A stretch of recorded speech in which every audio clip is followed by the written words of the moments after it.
rapidly intensifying diplomatic conflict, India's High Commissioner to Canada, Sanjay Kumar Verma, has strongly denied any involvement in the assassination of prominent Sikh activist Hardeep Singh Nijjar.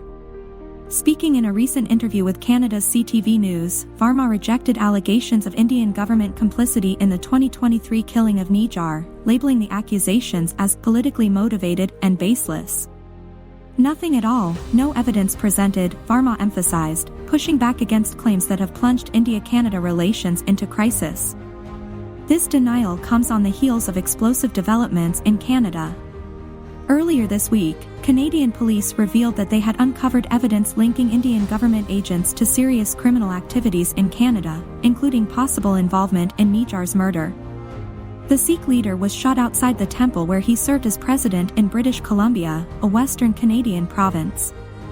His death in June 2023 sent shockwaves through the Canadian Sikh community and beyond, reigniting tensions between Ottawa and New Delhi.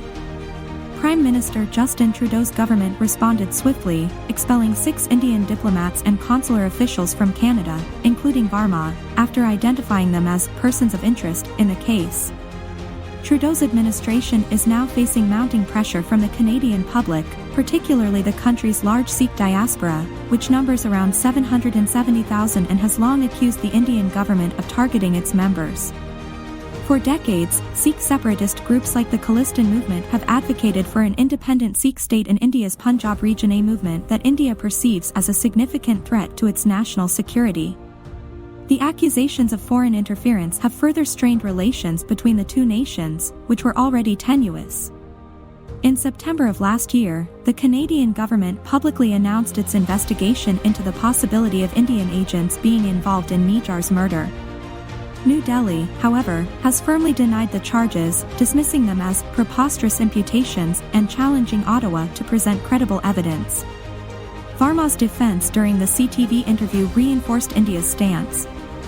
India is committed not to engage in extrajudicial killings in any territory, he insisted, adding that there has been no effort on his part to coerce or direct individuals to gather information on pro-Khalistan activists in Canada.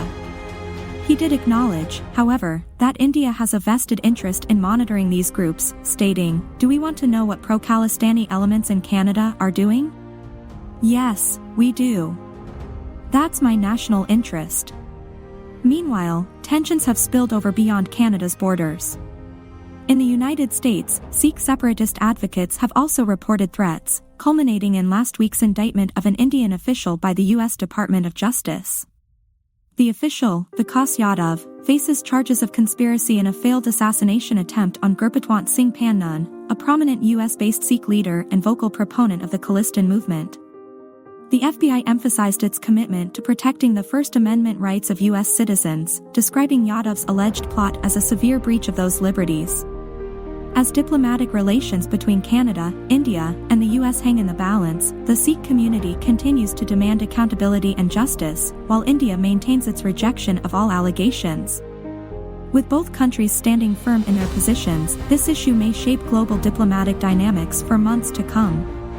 Given the escalating diplomatic tensions and allegations of foreign interference, how should nations balance the protection of national security interests with respecting the rights and freedoms of diaspora communities abroad?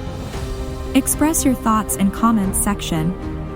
Please like, subscribe and share for more news and analysis.